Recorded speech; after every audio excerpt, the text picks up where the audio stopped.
Welcome to Rise from Lausanne, Switzerland, where 50% of the population recently stated that they would travel this summer, although most will be domestic. I am Damien Hodari, Professor of Strategic Management at EHL Lausanne. And good morning, good afternoon, and good evening, as always, to all of you that are joining us from around the world, and welcome to London. My name is Anita Menderotta. I'm excited to be with you alongside Damien, and thank you for joining us on our third edition of Rise. We are genuinely grateful to all of you who've joined us on this journey. As we said from the beginning, we wanted to create a place where we could all come together every week and trying to find out what on earth is going on around the world in this ever-changing time. We wanted to separate the news from the noise. We wanted to find a place where we could ask the questions, try to explore the answers, and importantly, have a little bit of a laugh, because we increasingly are needing that. We're delighted to have you with us. We have people from over 50 countries across the world. Hundreds of you have logged on every single week, and we're thrilled to have you with us. From students and graduates to job seekers and professionals in the field. Thank you. When it comes to professionals in the field, we're very excited that every single week we have reached out to executives to be our executives in residence. They've said yes. And that's a great indication how everyone wants to get together to understand what is happening in our world and what does it mean for our world in travel, tourism, and hospitality once our doors and borders open again. In terms of the theme for this week, as you can see, it's the surreal state of hotel real estate. And for any of you who know Damien well, you know this is a subject matter close to his heart. So I'll let him do the honors of sharing what we have for you today. Damien. Yeah, I guess by that you mean that I like hotel real estate, not necessarily surrealness. We're with Struan Robertson today, and we're focusing on this hotel real estate issue largely because there are so many questions about it and very few answers. And our guest today is someone who's going to help us identify the most relevant questions and some idea of the possible answers that we may have as time goes on. So you'll definitely want to see that, and he'll be on shortly with us. Before that, as you know already, if you've been watching the show, Anita and I very much want this to be a conversation with everybody. So we're always very excited to get your emails and your feedback and your questions throughout the show. And you should feel free to already be sending questions now to us or for our guests later in the episode. But before that, as always, we want to start with you with a question that we'd like to hear your answer about.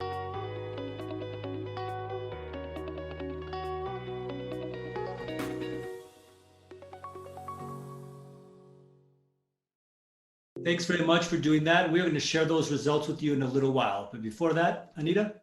Excellent. Thanks, Damien. As we've said every week, we want to be able to give you a sense of, okay, so what are the things we need to be keeping an eye on? Where in the world are we? And as we emphasized last week, it's not about a new normal, it's about the next normal. So before we even look at the next normal, let's figure out the now normal. What's happening in the world, and how can we keep an eye on this to get a sense of how our world is progressing towards finding a cure and making sure we can all head back to the world. And actually, there is no going back. That we can head forward to the world that we love and the industry that we are all so adoring of. So what's happened in the last week?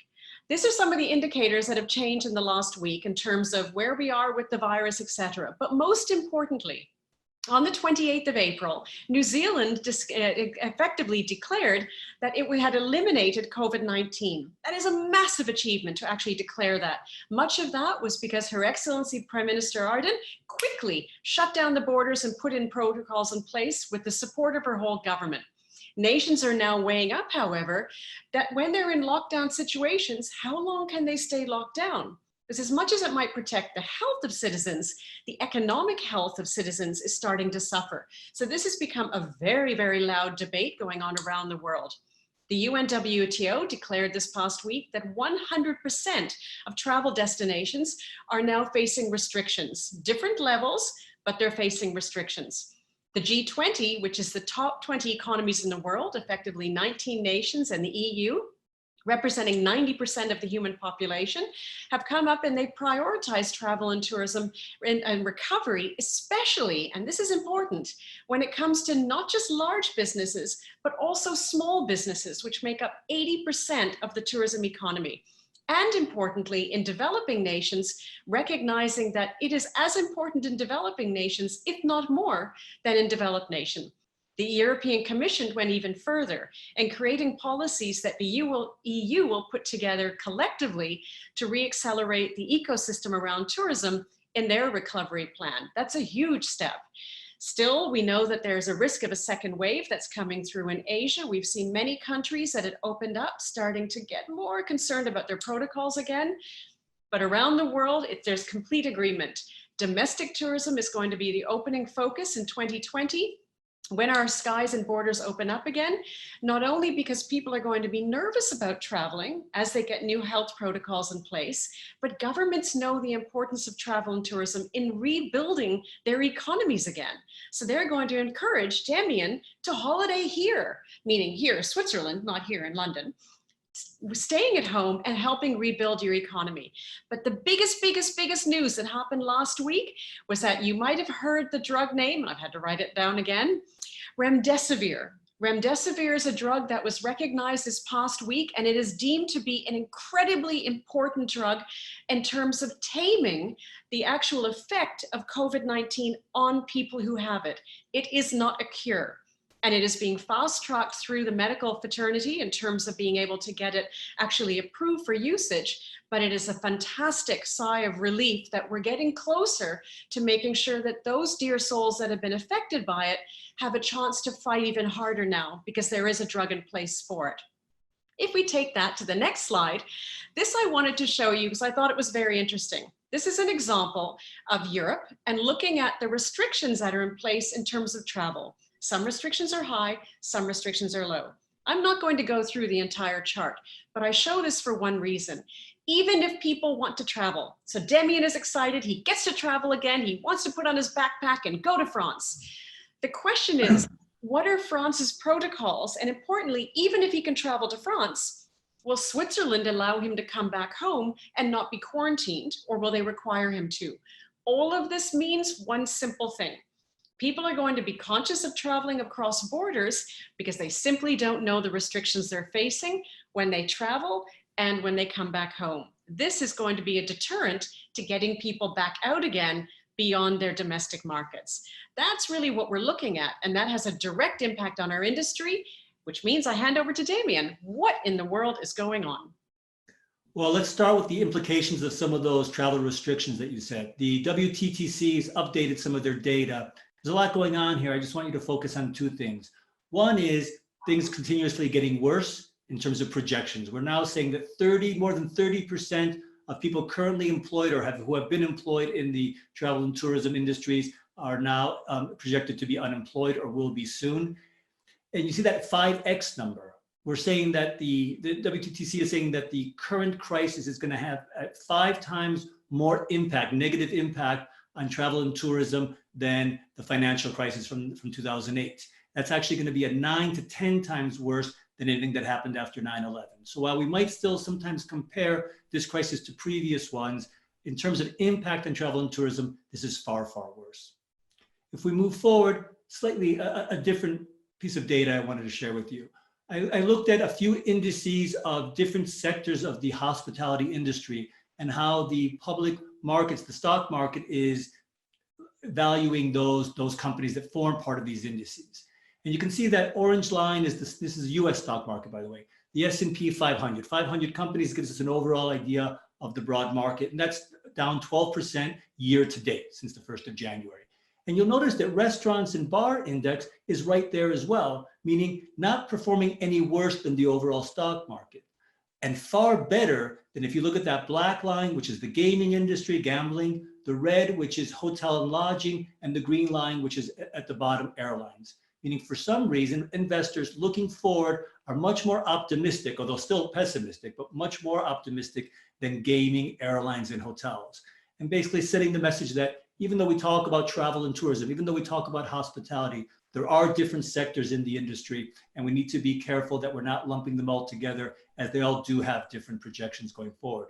Which is real quick on airlines. You might have seen that Warren Buffett recently sold his entire portfolio of airline stocks, and there was quite a bit in there, saying as bad as things are, and as normally he would want to buy when things are as bad as they are, he's clearly seeing things getting worse and recovery being far off in the future.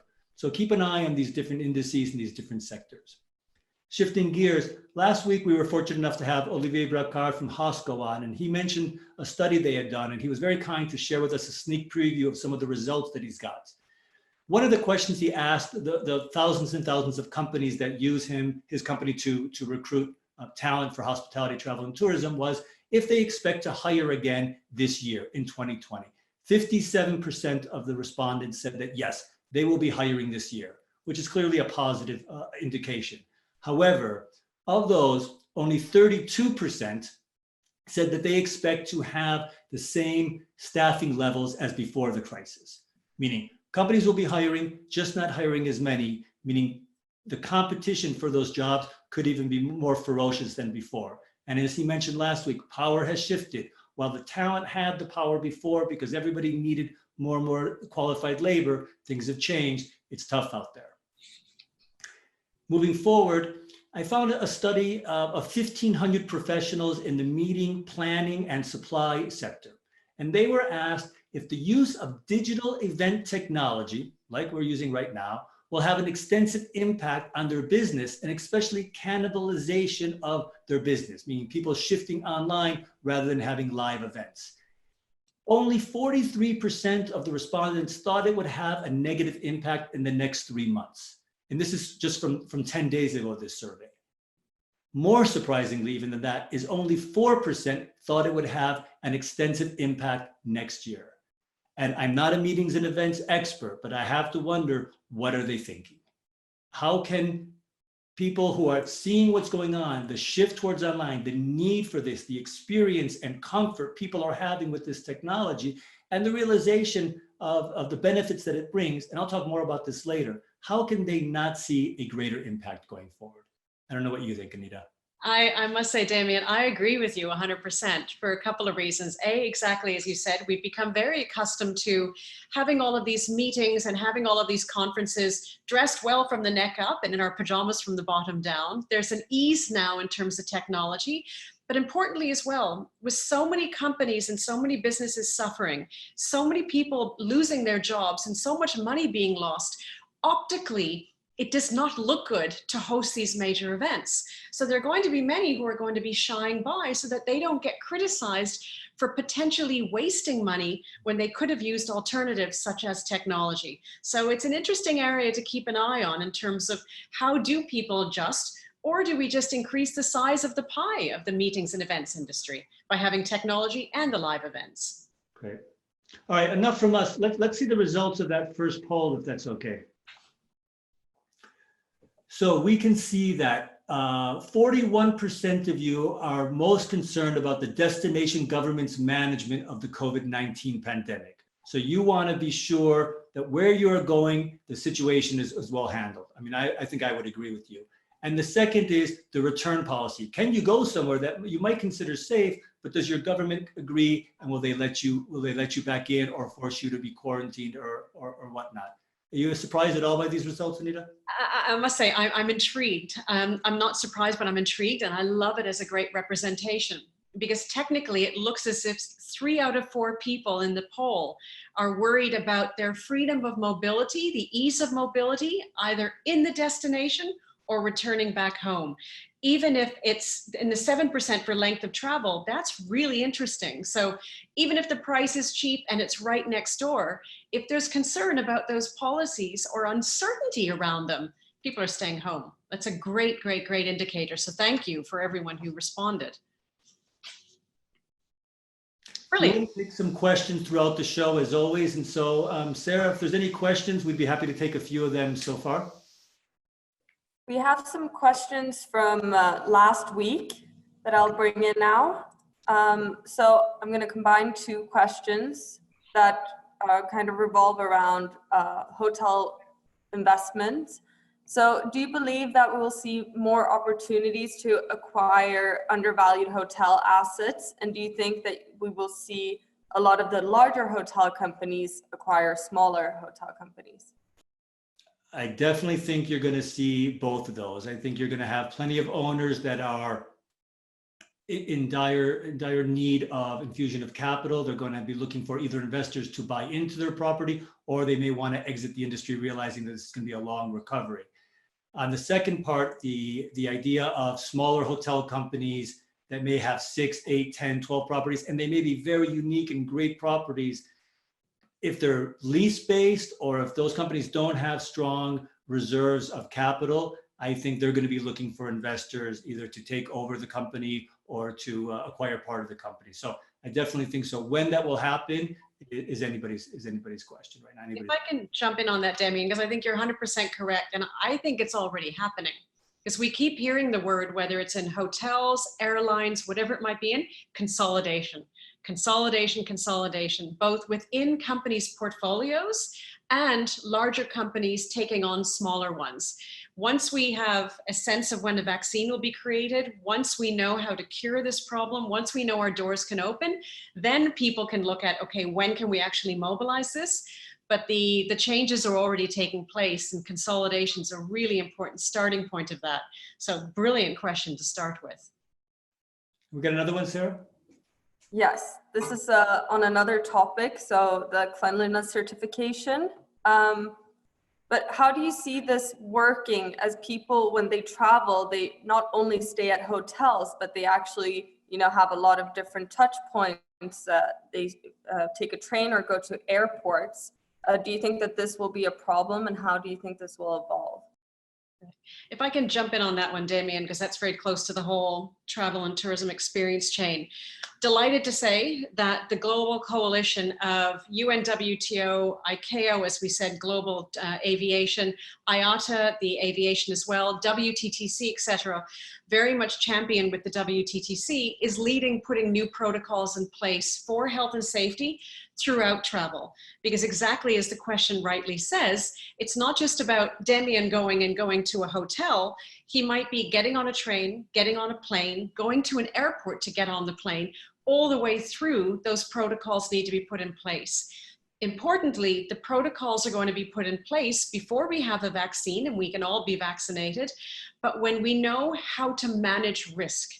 So there are protocols that are going to be announced in 2 weeks' time and encouraged to all governments around to take them on board, pardon the pun, including cruising. And that will include everything from more touch technology, people, the staff on cruises wearing gloves, having hand sanitizers as many touch points as possible, and making sure that ultimately people are checked when is most valuable, but not highly invasive at every single step. But recognizing that people need to get out, the industry needs people to travel and to go into institutions, whether it's hotels or cruises, whatever it might be.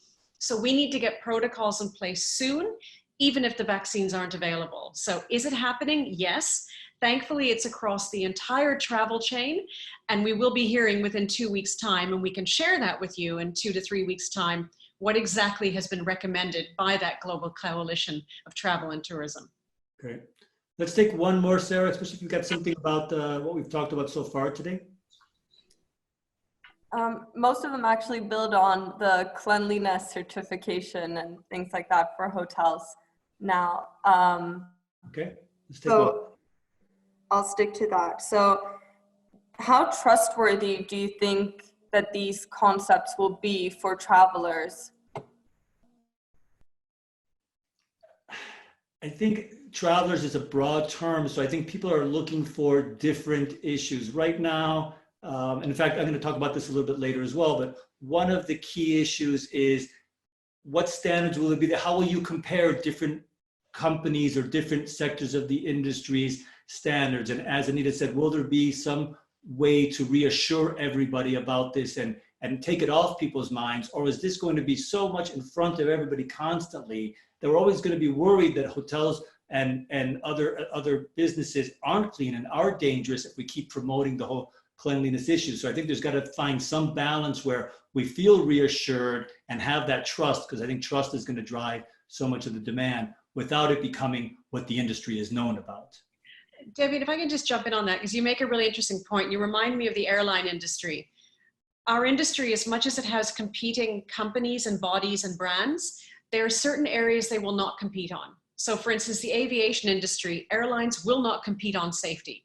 You cannot say one airline is safer than the other. Similarly, I suspect there will be a code of honor almost across the hotels where they will not say, come here, we're cleaner than there. Because when you've got governments putting in place protocols and the industry knowing everyone is reliant on each other to actually keep the industry buoyant, I suspect this is going to be one of those areas of honor code where safety and terms of health is not deemed a competitive advantage. Thank you. All right, thanks very much, Sarah. We'll get some more questions from you a little bit later. We're going into our next segment now, where we like to look at what's in the news right now, what's going on, what headlines have sparked our interest this week. And as always, Anita and I don't share with each other what we have found, as you will see in a moment, as she has taken some of the thunder from my headlines. So let's jump, if we can, Sarah, to the first one. So back to meetings and events, right? I found this headline from Science magazine. As COVID-19 forces conferences online, scientists discover upsides of virtual formats. And I like this because it's not part of hospitality. It's not from a hospitality journal or really about travel and tourism or about meetings and events industry. It's saying other industries, for example, scientists, who are now forced to share their academic papers and their research online through virtual conferences rather than in person, are starting to recognize some great advantages. It's less expensive, easier to schedule. At a recent conference mentioned in this article, rather than delivering a paper to 100 or 200 colleagues, they had thousands and thousands of people on listening to the researchers' work. So they could disseminate this information to many more people. And my point here being, we in the industry need to start to think more about those customers who aren't from the industry. How are they seeing our industry? How are they seeing hotels? Not just the cleanliness issue, but how are they seeing meetings and events? And are they starting to recognize that there may be advantages to different formats? And so we need to not be myopic and looking only at ourselves, but really understand what the customer is seeing about our industry, given all the changes. And I've got one more headline today, and back to the cleanliness. Airbnb is establishing a new cleaning protocol for hosts to limit spread of COVID-19. Sounds great. When you dig into this a little bit, there were three questions I had. One was, how will you control 7 million individual properties spread across 100,000 different cities? Hotel companies who have a couple thousand hotels already find that a challenge, and they have a lot of control over these properties. So I don't think Airbnb is ever going to be able to guarantee anything. Then they've said they're going to have two systems. One whereby owners of those properties would follow a certain protocol and receive, I believe it was called the cleaning protocol certification. And that would include a 1-day gap between guests staying at the properties. So from the owner of that property, I've got to lose 1 day, more or less, every time I have guests stay with me. That's going to raise my cost. I may have to raise the price. Alternatively, if I can't follow those cleaning protocols for some reason, I would get what's called a booking buffer, and I must provide 3 days gap between reservations. Again, big cost issue for owners of these properties that sometimes have very limited seasons for those properties. So kudos to Airbnb for recognizing they also have to move on this cleanliness issue for their properties, but how they will do this, I don't know.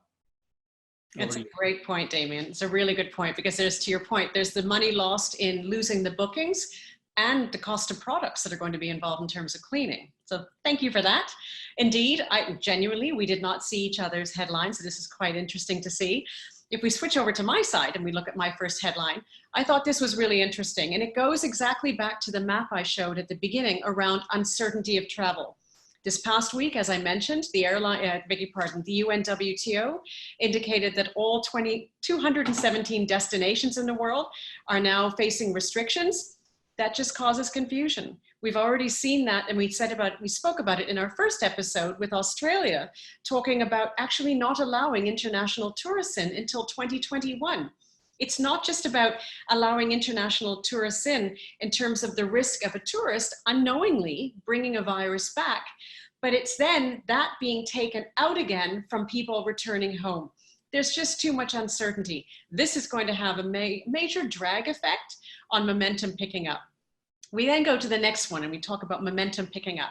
This I thought was quite clever because I suddenly, completely by chance, when looking at what happened in our world this week, came across this article from actually a couple of weeks ago.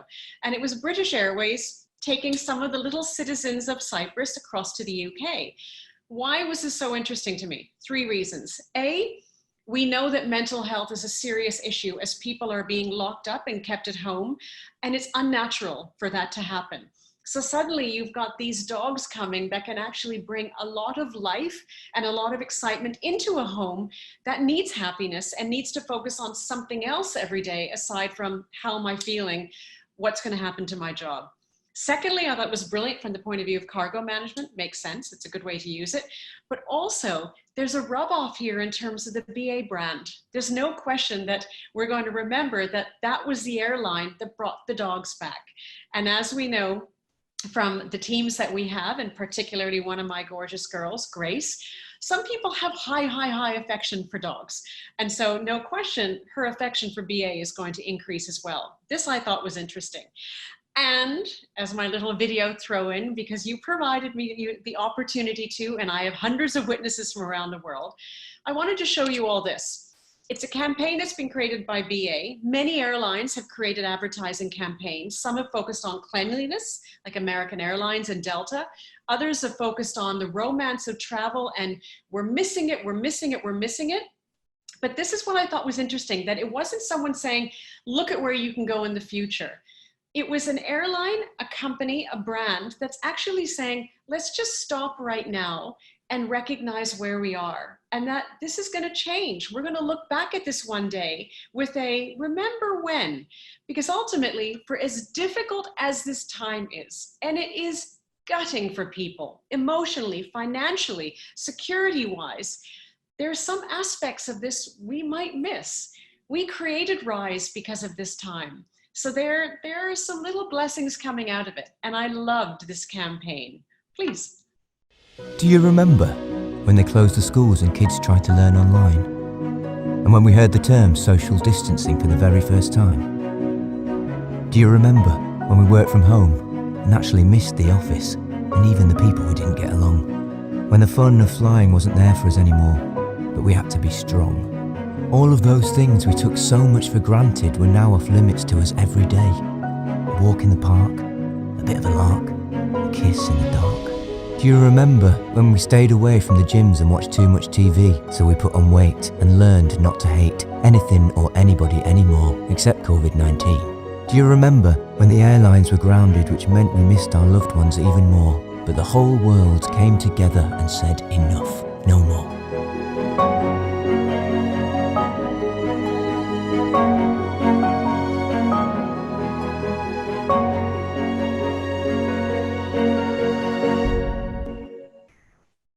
I love that, because ultimately right now is about staying strong and staying hopeful. So I thought that was beautifully done from an airline perspective. Very nice. Very nice. I'll give you credit. I hadn't seen that one, so I approve. I approve that message. Thank you, Demian.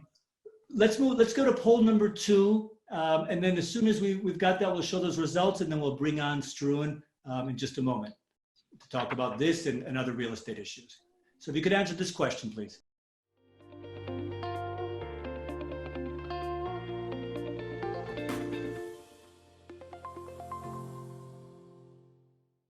Thank you. And here are our results. 42% believe that city hotels will recover quickest, followed by 25% boutique hotels, 18% resort hotels, shared accommodation in fourth, and convention hotels last. And obviously boutique hotels could be in different destinations, just to clarify that. All right, so city hotels and then boutique and resort. Let's see what our guest Struan Robertson from Bank of America Merrill Lynch has to say about this. Struan, thanks very much for joining us. How are you, Struan? Doing fine, Damian. How are you doing? Anita, how are you? Excellent. Thank you for joining us. And as Anita said, good morning, good afternoon, good evening to all of you who joined us today. It's an excellent question, this one of what's going to recover first, and one of the key questions that the industry as a whole, the owners of both the managers and operators on the one hand, and the real estate on the other, are talking about almost every day. It's one of the key questions, along with what is the shape of the recovery, which I hope we'll come to a little bit later. But it's interesting when you're talking with people is that, not surprisingly, people often talk their own book, meaning whatever it is that they happen to own, that's what they think is going to recover first. It's an interesting observation in terms of behavioral finance, something I'm sure Damien has talked about in some of his classes, in terms of you want to convince yourself that yours is going to be the one that will be successful. But when we think about some of the key dynamics, in addition to the questions you brought up, resorts versus city versus boutique, there's some other parameters that we're beginning to think about, which is, for instance, how do I get there? So if it's an urban location, which takes me quite a long ways to time to get to or requires long flights, that's going to be more challenging because of the fear of flying for different reasons than used to be the case. It's more of a health fear rather than a terrorism fear. And perhaps even an increased cost of flying. We're likely to see a substantial reduction in airlift, the total number of flights that are available, the total number of seats that you can take, because there may be fewer airlines, there may be fewer flights, and on any given flight, a smaller number of seats. So it may be more difficult to get some of the further away destinations, whether that is urban or whether it's leisure. The second question people are looking at is, well, what's the demand driver? If the demand driver, again, in what maybe appear to be a resorts type destination versus more of an urban location, is, let's say, large conventions in fun to be places, which we think of as being resort, those types of large gatherings may take quite a while to recover. So these are the other things we're looking at, which is it group, is it individual? Is it more, it's also linked to travel. Probably the two sectors that are getting the most, or providing the most credible arguments in terms of recovery first, are mid-scale urban that's not driven by large group or conventions. It's just general business travel, often that doesn't require long flights, on the one hand. And then second is drive to leisure locations that also are not driven by group. If you can drive to get there, you don't have to fly, don't have to spend a lot of money to get there, that's probably the location you may want to go to first when you come out of confinement. It also builds on the point that you brought up in one of your earlier questions about destinations that you might want to go to, is you probably don't have to worry as much about the impact of quarantine upon return. Good point. Anita, you have a question for Struan? I do. Struan, you've been fantastic in coming on board, and thank you for joining us. And question for you is simply this: why did you say yes to this invitation? You have an inbox pinging with emails that scares me in terms of its volume. We're taking time and focus from your daily hecticness, and yet you committed to this, which is really important. And you did it quickly when Damien did the outreach. Why did you say yes? Well, a long connection with Lausanne, and I'm quite happy to be back participating this time in a webinar format, but historically done quite a lot, particularly with Damien, on various speeches and a few classes along the way, which has been great fun. Part of that, of course, is linked to the importance of Lausanne to the industry as a whole. Part of that is, frankly, linked to family connections. My wife is an alumna, as well as our oldest son, and one son with you now. Do take good care of them. I hope they're all watching, Struan. It may be embarrassing for them. I don't know. We'll find out later. Hey, before we move on, 30 seconds. I want people to understand, why I always ask you to come and do these things, because your background is varied. You've had different positions, which I think gives you a unique ability to see our industry from multiple perspectives and to synthesize that. Give us 30 seconds about the background so our viewers understand that. Sure. My current role is as chairman of the European and Middle Eastern and African Real Estate, Gaming, and Lodging Investment Banking.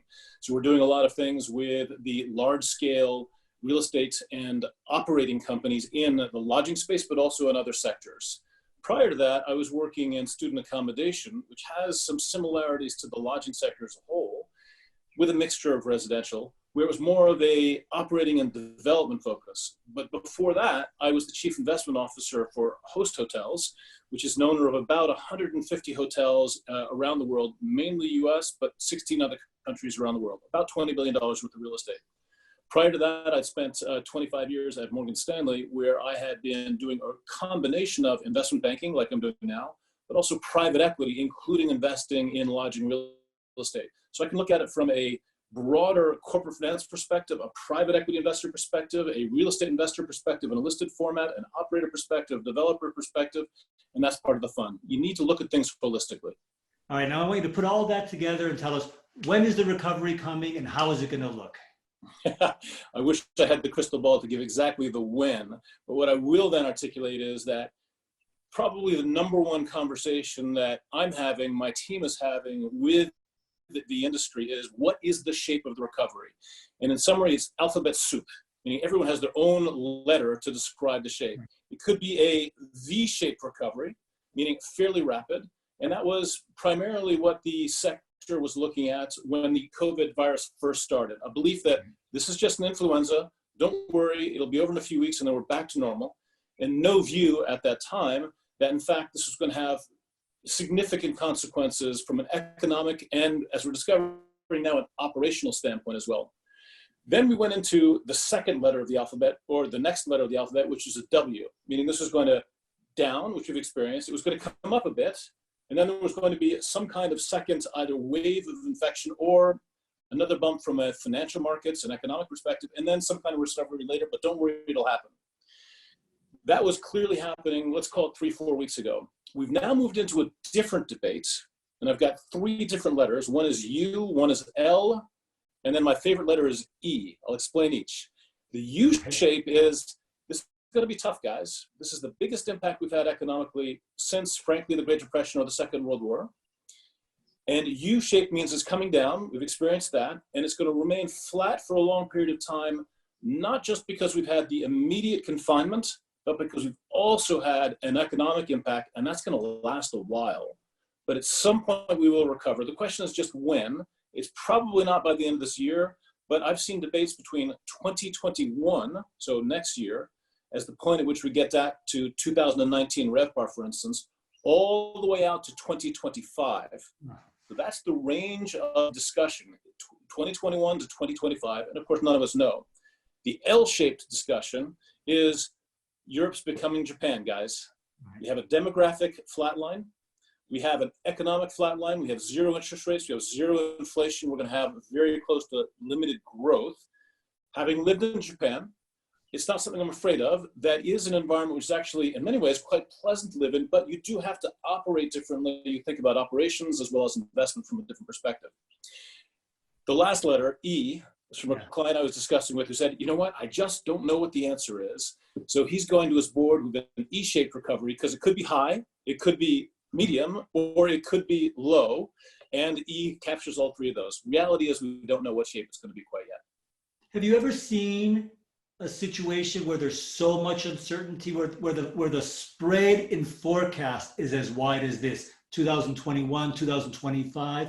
I don't ever remember seeing that much disparity in expert opinions. Well, we've had a number of crises historically, and a lot of what we're doing now is trying to figure out what are the lessons learned from the prior crises. In the early stages, we thought, well, this is like the GFC, or the great financial crisis of 2008, 2009, the global financial crisis. And we've realized, as you pointed out in your 5 times impact, it's significantly greater from a lodging point of view. It's also bigger than 2011, or even, I remember the first Gulf War being one of only 5 passengers in a 747 crossing the Atlantic. We thought this was going to have an open-ended, massive impact on travel at that particular point, the 9/11 impact, and we did not know when it was going to come back. So it's always very, very challenging in the depths of a crisis like this, and we are arguably somewhere in the middle. Maybe we're beginning to see the light at the end of the tunnel, but not all countries have. And maybe there will be a W, so it may take a while here, to see what the recovery will look like and why. Just as we could not predict that a crisis was going to happen or what crisis there would be, it's also very hard to take a view on how are we as society, human beings as a whole, going to adapt to these circumstances. We adapt to the risk of terrorism. We adapted to a new world in terms of the financial crisis and a different way of the financial world working. Without being able to tell you why, I am optimistic in terms of the probability that we will figure out, but a little bit cautious in terms of timing of when we'll figure it out. I do believe that we will adapt our operational things, such as the cleanliness certifications. We will figure out different ways of working from an operating point of view in the lodging industry. And that certainly from a financial standpoint, I'm quite optimistic that we'll recover. On that last point, why do I think we're going to recover financially? It's because the real estate system, the banking system, the investor system is in a much, much stronger place than it was in 2008. We did make a series as a whole of mistakes in the run up to 2008, there's no question. But amazingly, we've actually learned some of those lessons at least. So when I'm in conversations with parties, kind of like your point earlier about the consolidation question that came through, there is quite a lot of, as it's called, dry powder, meaning capital that is available from institutions, from private equity, and even liquidity money inside the operating companies to get ready for the next step, the opportunities that come out of this when we begin to stabilize and come out of confinement. There will be money to invest in the right opportunities, but the challenge then for all of us more on the operating side is to figure out, okay, what does that operating environment look like? What does my occupancy look like, and how does it compare to what it was before? What are my operating costs like as well? Because they're going to be so different than they were previously. Cleanliness certificates, testing on the way in. How do I get insurance against the risk of litigation from either my guests or my employees who may litigate against me, at least in the short term, if somehow they get sick because they've come back to work? These are questions that are being worked on and for which we don't have the answers yet. Great answer. Anita? I mean, I must say that and thank you, Struan, because I think you've been one of the richest insight providers in an introduction itself, but I'm feeling very greedy, Damian, because this is such an exciting conversation, but we're hogging it all to ourselves. Why don't we open it up to some of the audience? Sure. Because from what I'm getting pinged on my phone, there are lots of people saying, wait a minute, what about us? We want to talk to Struan. So can we get some questions from you? Sarah, please. Yes, we've had lots of questions. So Gregoire asks about hotel chains expansion strategy following this pandemic. Do you think they're likely to buy existing hotels, or are they going to expand in other ways? Ooh, good question. And you're getting at the heart of what I spend a lot of my day doing, which is working with these companies to talk about their expansion strategies, their mergers and acquisition strategies, buying other companies, or in some cases more about developing yourself. There's always a question of, is it better to develop your own brands, or is it better to acquire them and seek to integrate them? Long conversations. Now, unfortunately, the nature of my business, I can't give you the answer company by company, but let me build on that question. And if I can, bring in a little bit of the consolidation question that was asked earlier. In the very short term, we're not seeing consolidation. And there's several reasons behind that. First one I mentioned a bit earlier, which is that actually the industry is relatively well capitalized, certainly compared to 2008 and even 9/11 or some of the prior crises. That's the good news. But what that does mean is that consolidation based on distress, which should occur, tends to take a while to occur. People don't say, oh my gosh, there's a crisis, and then immediately make a decision to sell the company and move on. They will quite naturally tend to wait to see if maybe things do recover V-shaped, and therefore it could be 6 months, it could be a year before in fact we see distressed consolidation.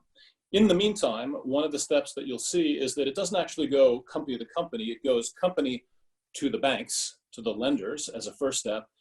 The lenders then attempt to manage it and usually get it wrong. That's one of the usual characteristics of prior crises. Maybe they'll be smarter this time though. And then it goes from the lenders onto the natural owners at a later stage, potentially via private equity, because private equity can take some of the risk early on. But when I'm having conversations, when my team's having conversations with management teams right now, what's very interesting is they say, stop. We don't want to have that conversation right now, because this is not a crisis in which the most important thing is take advantage of opportunities. This is a crisis which is, above all, a human health crisis. It's a societal crisis.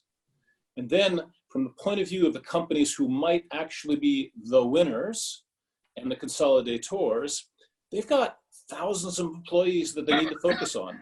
They're very focused on seeing what they can do to help their employees. And, well, they don't have the guests to look after right now, but they still need to consider the long-term health and well-being, continued employment, one would hope, of the employees that are such an important part of this industry as a whole. So literally they've been saying, guys, we can't have the conversations about consolidation. I need to go focus on operations and the busy, that's keeping them very, very busy along the way. Do I think consolidation will occur? I think it will. That it would be the natural process, but it'll take some time. Okay, thanks, Drew. Let's get another question, Sarah, please. Yes. Laura asks, what type of markets do you think will see a most significant drop in commercial real estate prices? If we build on the graph that Damien showed earlier, which is looking not company specific, but looking at different types of real estate, what we see is a couple of surprises and a couple of things that are to be expected in terms of how they've traded down since the COVID virus. Lodging has traded down quite a lot. Damien mentioned that, but the expectation is that it will recover, subject to a number of things that need to be worked through, subject to having some visibility on the shape, the letter that describes the recovery going forward. But outside of lodging, what we see is one thing that was expected, which is that shopping malls have been challenged. In essence, a crisis like this sometimes simply accelerates an existing trend. In the case of shopping malls, it's the trend towards more e-commerce. We're all working from home, we're all confined, we're seeing more shopping online, and that's likely to accelerate the extent to which it becomes integrated into the way we live our lives on an ongoing basis. Just as in office, but to a lesser extent, we'll probably be doing a bit more work from home, but not 100% of our time in the case of office. So in retail, it's very, very challenged. But then there's at least one sector where there's been a surprise. If we were having a conversation 3 months ago about interesting sectors to invest in, again, without going into specific companies, one of them would clearly be elderly care or nursing homes. And what we've seen in the context of the crisis is that's been a very challenging sector, because bringing older folks together into one place and then having both employees and guests come and visit them, which brings the virus with them, has turned out to be a very bad idea from a health point of view. And unfortunately, the mortality rate in the nursing homes has been very high. So nursing home real estate is going to have a very, very significant challenge figuring out how to address, unfortunately, the mortality rate. The operational challenge of keeping people healthy going forward before it becomes an investable asset class again. Interesting. All right, let's take another question, Sarah. Sure. So Anonymous asks, what are your thoughts? Will hotels still be considered an attractive investment after this, or will investors be tempted to consider other real estate assets such as residential or office spaces? Well, capital, any asset class you're in, whether it's the hotel sector or shopping centers for that matter, or nursing homes, is always competing for capital, not just with other types of real estate, but frankly with bonds and equity, or even gold or oil or commodities or even fine art. So you're always in competition with alternative investments. What I think is critical to understand about hotels is two things. One is that over the last 10 years in particular, the hotel real estate industry has gone from being what was considered an alternative asset class to being more or less one of the mainstream sectors. And that's been a very, very positive development in terms of the maturity, frankly, of the industry as a whole.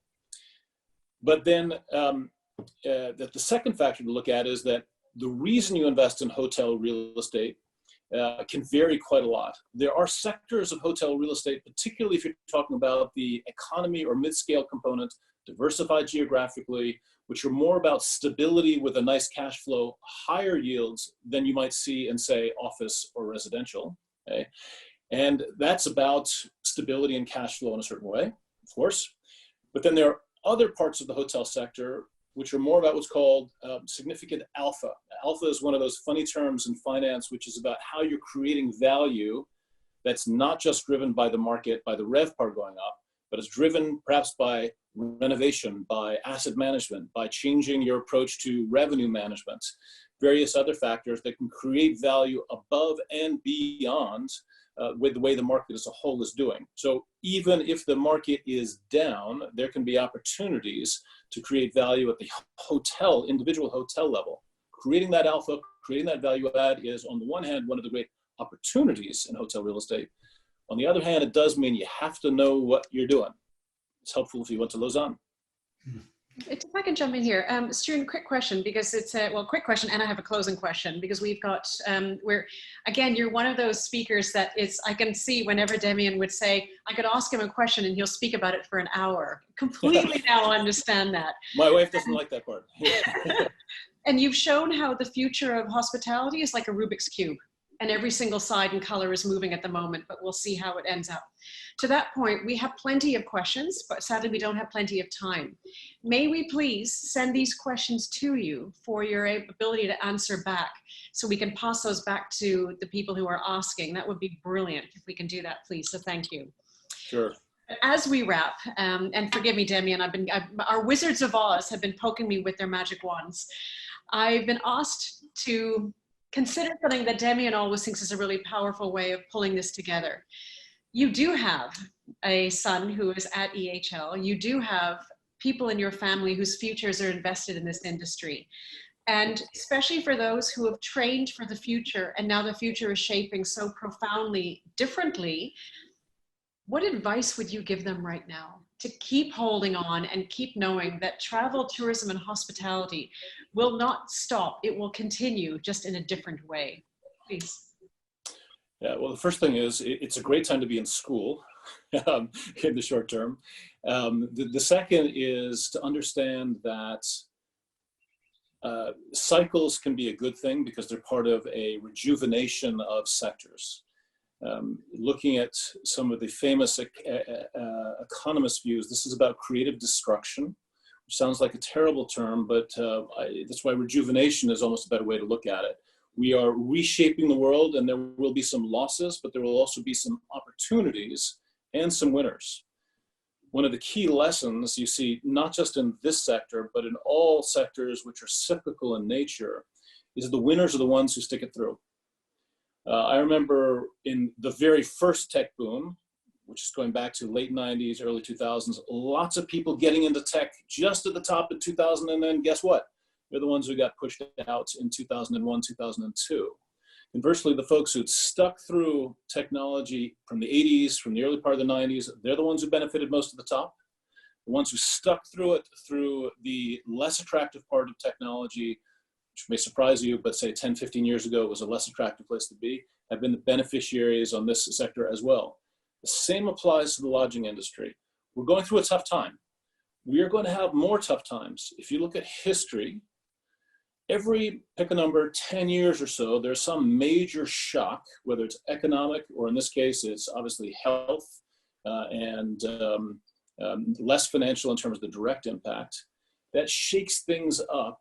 But those who have stuck with the industry, really know what they're doing, knows where the issues are, and therefore what the opportunities are likely to be the winners when things come up. And I'm a profound believer, having been through 4 or 5 cycles at this point, that there will be a recovery, but I can't tell you exactly when. Be patient. But to your point, exactly that the patience is important, because we will come out and rejuvenate, and we will come out stronger for that. Technically speaking, I was supposed to be the one thanking you, but I see someone that absolutely adores you, and I can understand 100% why he is, shame, why he's such a fan. So Damien, I'm going to let you do the honors, please.